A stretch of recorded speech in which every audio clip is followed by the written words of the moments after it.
you considered the messages your outfits send? What do you think your clothes say about you? See, style is about the clothes, but it's not really about the clothes. Every day you make choices about what you're going to wear, but what are you communicating?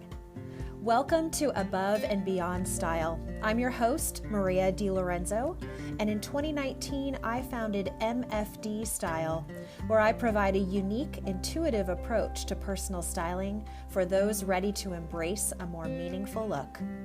With this podcast, I'll uncover key elements of where spirituality, psychology, and style intersect, revealing how you can make intentional wardrobe choices that reflect who you really are. So let me ask you, are you ready to transform into your authentic self? Then it's time. Come with me on this journey, and together we'll take your style above and beyond style. Hey there, welcome back to Above and Beyond Style. This week, I would love to circle back to a topic that I talked about in actually season 2 of this podcast around choosing entrepreneurism. And I've been sort of batting around some different ideas around when I would come back to this topic, because if you listen to that episode from last season, I alluded to some follow-up episodes and some additional content that I wanted to share, but it would need to be kind of in due time. And it's always been on my radar to kind of come back to this and to revisit this topic. And I think there could even still be more to come from this, but I thought this was an interesting juncture to maybe take a pause in season 3. We've been talking about style pitfalls and the things that get us off track from authentic style. And I might just take a pause here and talk about this next phase of me choosing entrepreneurism, and to give you a little bit more insight around kind of what else is happening in my life and some of the choices and decisions that I've made and how I've gotten to where I am. And I think in that first episode, I tried to really focus on what was some of the internal work that I had to do to really prepare me for the choice and the decision to start my business. And I'd encourage you to go back and listen to that episode. It's not super long, but I do give some really key moments and a little bit of my story about how I thought I was ready at one juncture, but I wasn't quite ready because I hadn't really done the most important work, and how I spent then the next subsequent 3 years really doing some important work that I want to talk to you about today, that I really think enabled me to make the choice to go forward with my business, to not just only keep it as this side hustle and this side income, but to make it the full-time career path that I was going down, and the ways that I could continue to be open to how it would evolve and change as I moved forward. And at this juncture, I'll just, place myself in time. I have been full-time in this business now about 16 months. So I am just a little bit over a year. I haven't even gone a full year and a half, but I'm sort of in the thick of this first, I don't know, I feel like it feels like the toddler years of your business, right? Where you're growing and learning and changing and falling and trying new things and experimenting and, learning to grow in a lot of ways. And that's really where this sort of juncture has found me. And not only has my business really evolved and changed and will continue to, so has my life. And that's kind of where I want to pick up with part 2 of this choosing entrepreneurism conversation, because I want to give you a little bit more insight about what was it that I did in those 3 years to help me get to this kind of inflection point about, I'm going to go forward with this business. I don't know the outcomes, but I'm going to give it a shot. I'm going to be all in. That's going to be a theme that's going to come back for sure. And I'm going to go forward with this with the intention that it's going to succeed in the way that it's supposed to succeed. And how am I redefining success for myself in the context of this new choice?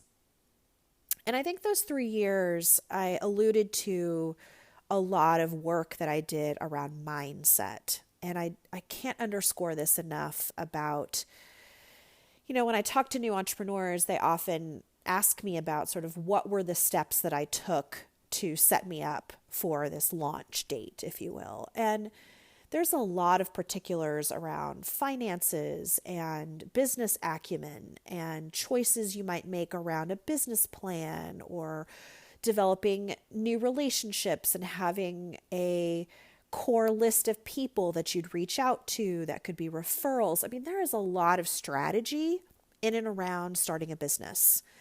And for anybody that went to business school, I think you'll have it in your pocket because you'll know some of those core components pretty intuitively based on your education and your maybe internships or experiences that you'd had. I didn't have that in my pocket. So there was quite a bit of a learning curve for me around the like how-tos and the nitty-gritty. But I want to not focus on those steps, and I don't want to minimize those steps because they were an essential part of really getting the business launched. But I would not say those were the steps that actualized MFD style for me and got me to a place where I could feel like I was ready to do this full time, to see where this led me, to see what kind of income, money, life support I could do for myself, and know that there could be other sources for how this might play out. And I'll get to that in a second. So these 3 years that I was working at a corporate job and very much teaching me a lot of the skill associated with entrepreneurism. It was a relatively small business run by a female, very much taught me some of the inner workings of small business and what it was like to have a workforce and some of the decision making that went around this.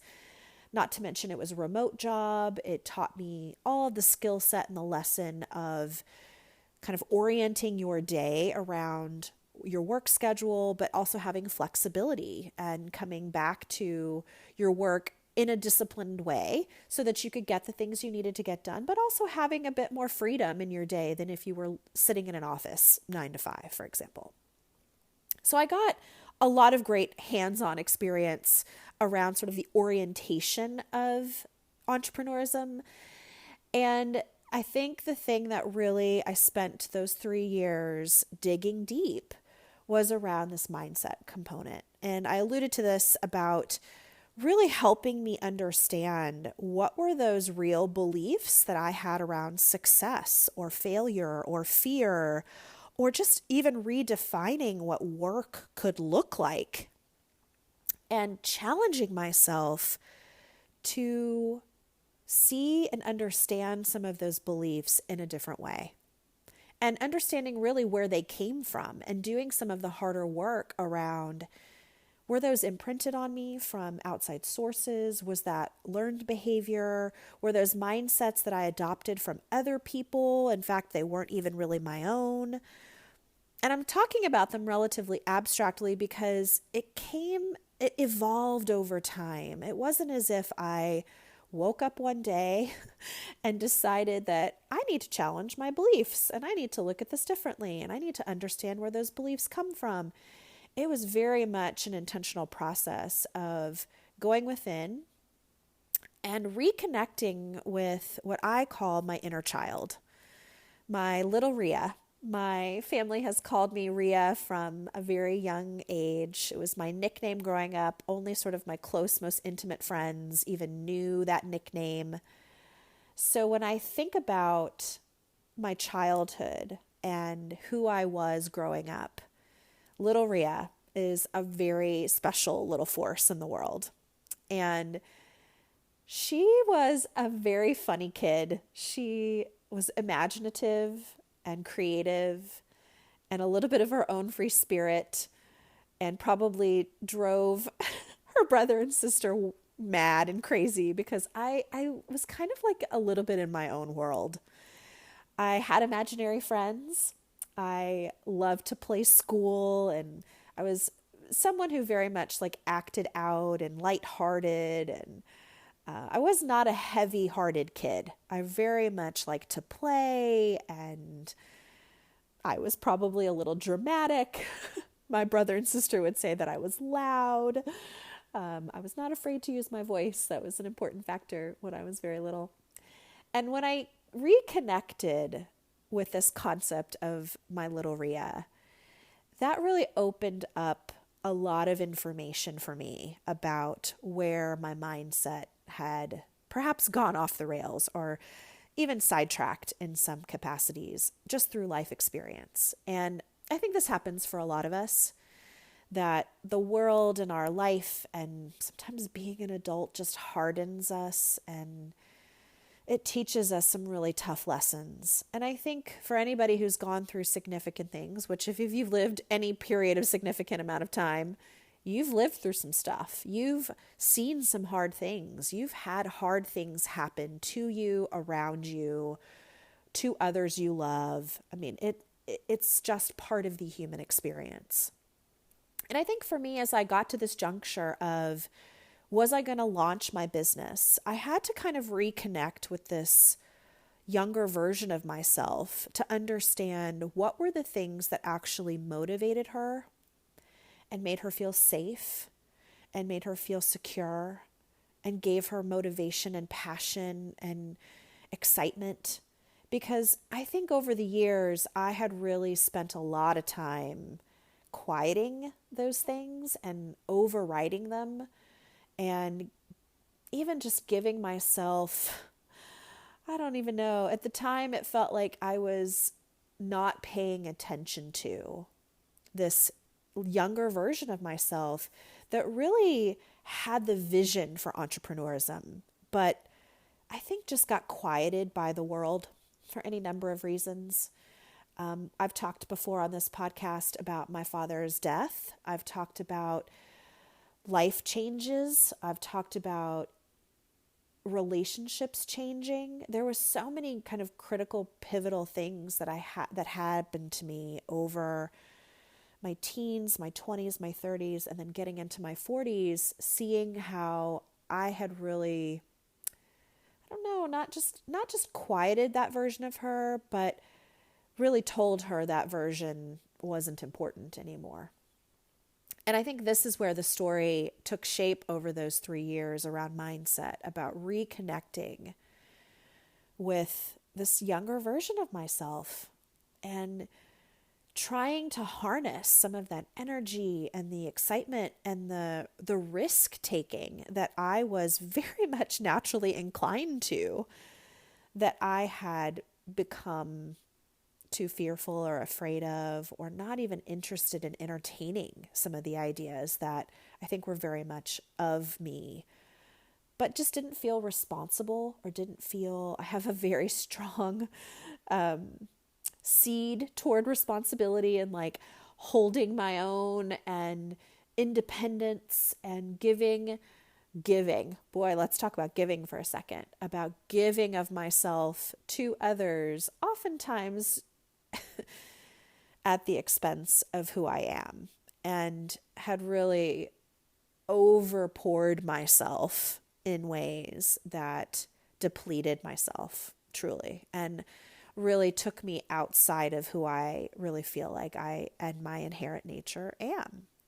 And so in those 3 years, I spent some very dedicated time on a very spiritual level, reconnecting with this younger version of myself and understanding the role of how to reparent that version of myself. This is not any criticism to my parents. They are wonderful people. They truly loved me and provided for me on multiple levels, but like all humans, we all have our deficiencies and ways that we bring our own lessons and learnings into our relationships. And of course, that impacts us. So as I was reconnecting with this younger version of myself and really trying to understand where were the areas that I really needed to reparent myself and relearn how to love and embrace and help myself feel safe and secure, that was where I confronted a lot of these beliefs around entrepreneurism and going out on my own and doing this hard thing that was new and different, that was not a construct that I had learned or knew very clearly or readily. But I gave myself the opportunity to reconnect with this little Rhea and ask her some questions about what was she afraid of? What was making her feel insecure? Where did she not feel worthy? Where were the aspects of herself that, again, got quieted or slighted? And where had I just ignored in many ways the wisdom that was of her that could serve me in this new capacity in my life? And I think that was a really pivotal experience. I was in a guided experience, a coaching experience, where I was being taught some of the skill about how to reconnect with this little one. What were some of the reparenting approaches that would allow me to put her at ease and put myself back in relationship with this younger version of myself so that I could feel secure and safe in my choices and recognize that when I listened to the wisdom of this younger version of myself, I was also listening to the wisdom of my high self, my divine self, the self that is guided by spirit and God and universe, that was giving me all the information I would ever need and all the hope and aspiration and purpose I would ever need to make choices of this nature. And I talk about now about blowing up my life a little bit. And I really have. When I look at the last 2.5 years, I have been positioning myself for like a complete 180. I left, the social construct of work and sort of what it meant. I started my own business.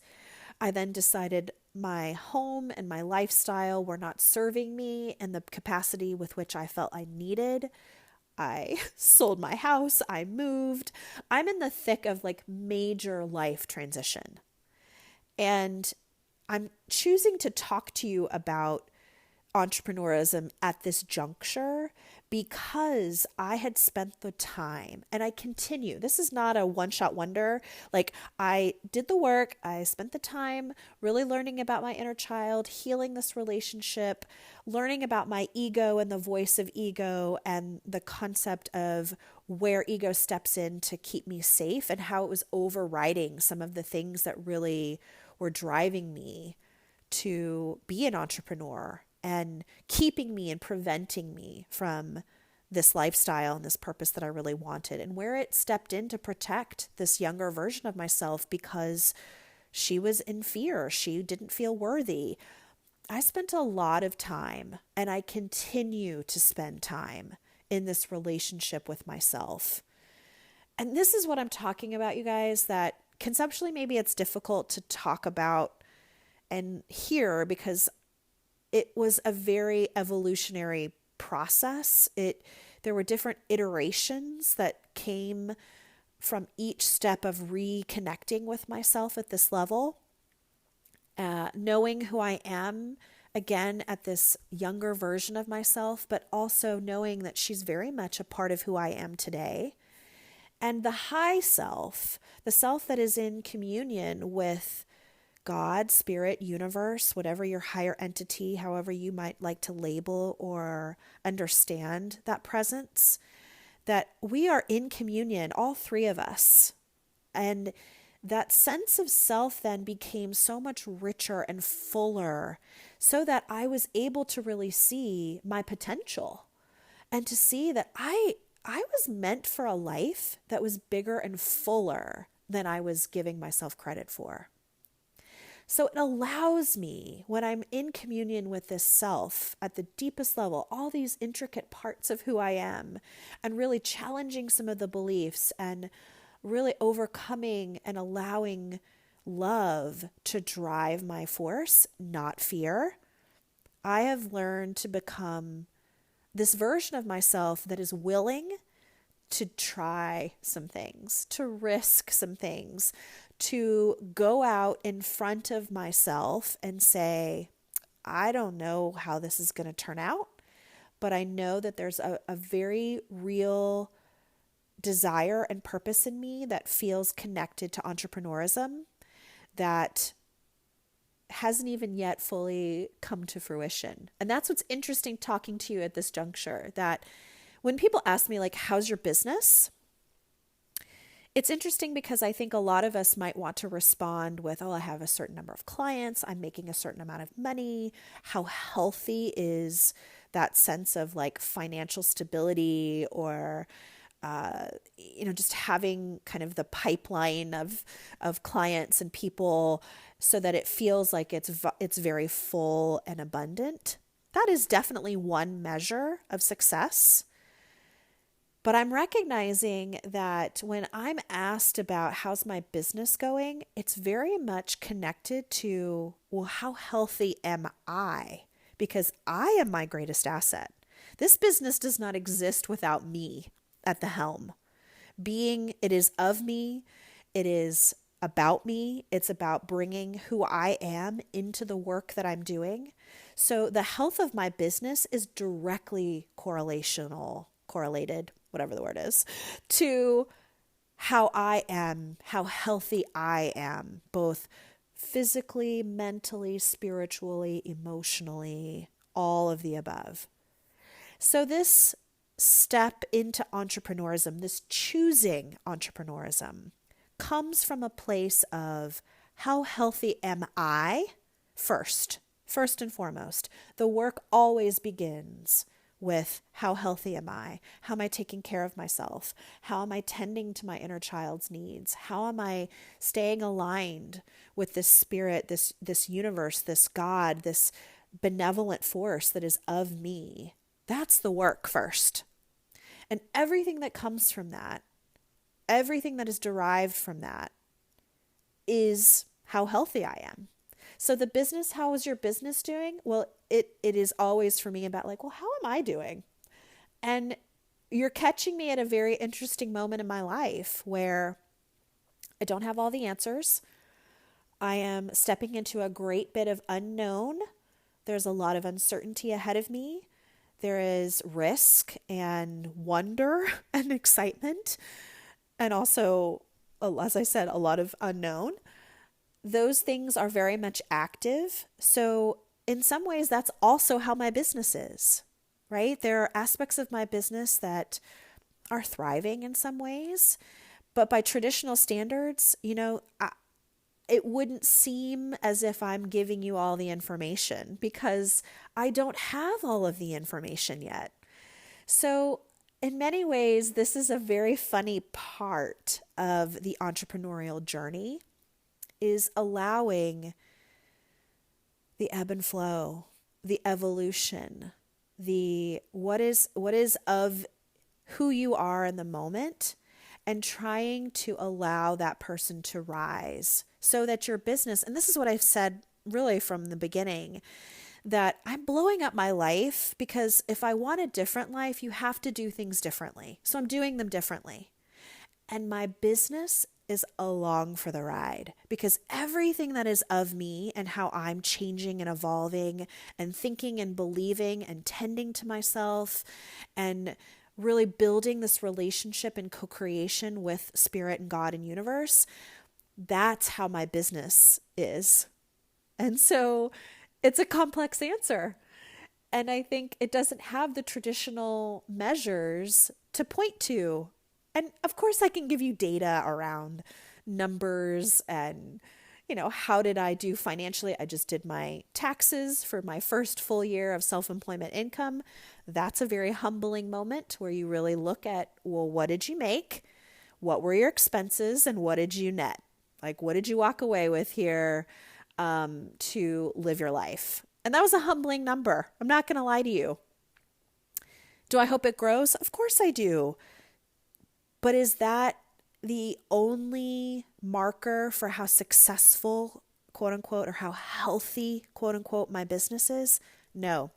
There's more to it. And I think that's the part of where I want to share with you about this juncture in entrepreneurism, that the work is about you and you first, and where you're going to spend your time dedicating your own growth. How are you going to look at where you need to do some healing, where you need to really look at some of those obstacles that are perhaps of your mind.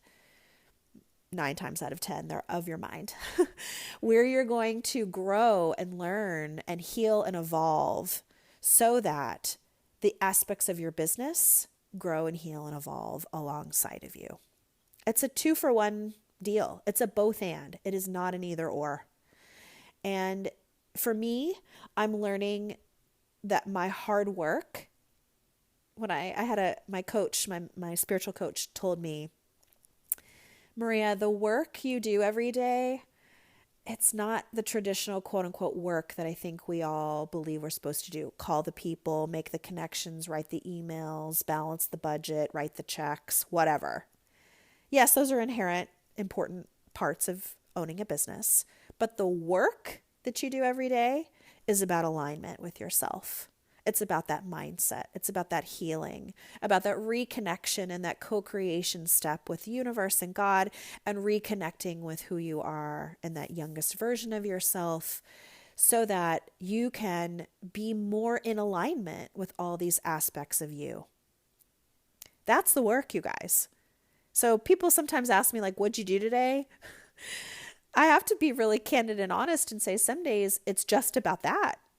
And most importantly, that can often get me to a much, quote unquote, healthier place with my business because I've done that work.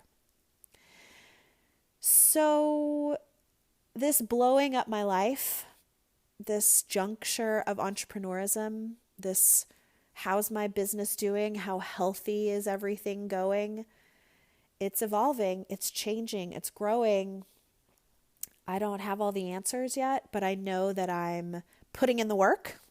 I'm taking the time to pay attention to what these lessons are in my evolution. And yes, this is a spiritual process for me.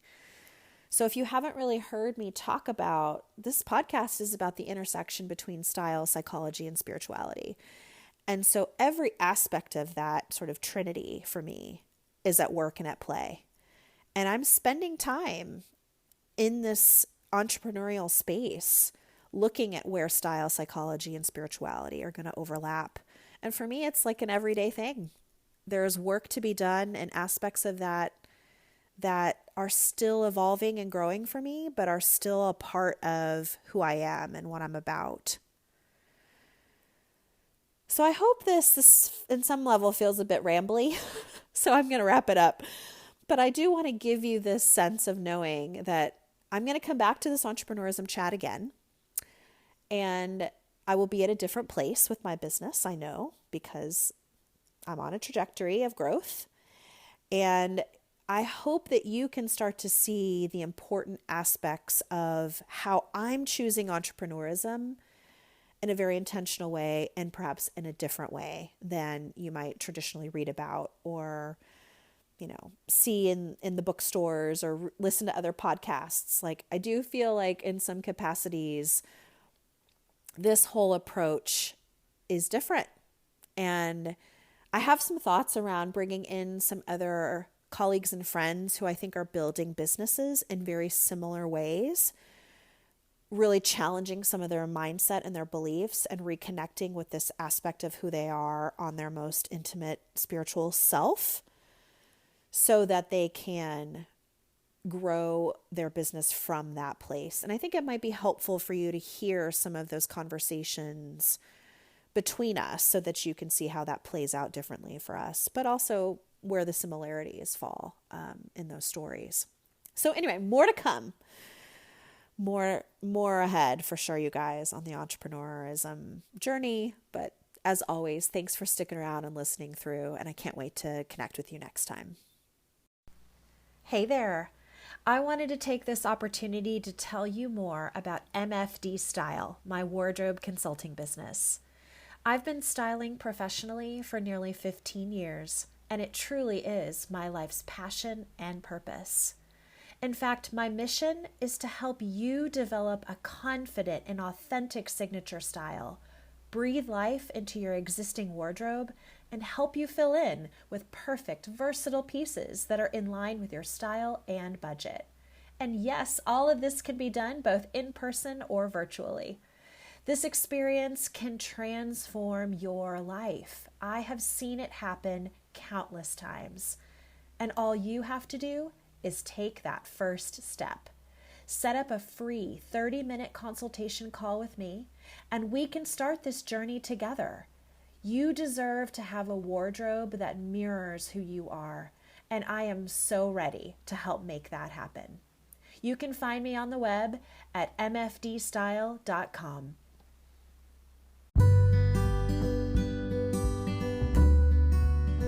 Thanks so much for listening today. If you enjoyed what you've heard, I would appreciate you taking the time to leave a review on the podcasting platform you're using and share this episode with others who you think might really enjoy these conversations about personal style. For more information all about MFD Style services, you can find me on the web at mfdstyle.com, on Instagram at mfd_style, where I post almost 5 days a week, or send me an email at maria@mfdstyle.com. I also have a weekly email I send to subscribers, so I will include the link to that sign up in the show notes. So until next time, friends, remember to love yourself and then love yourself some more.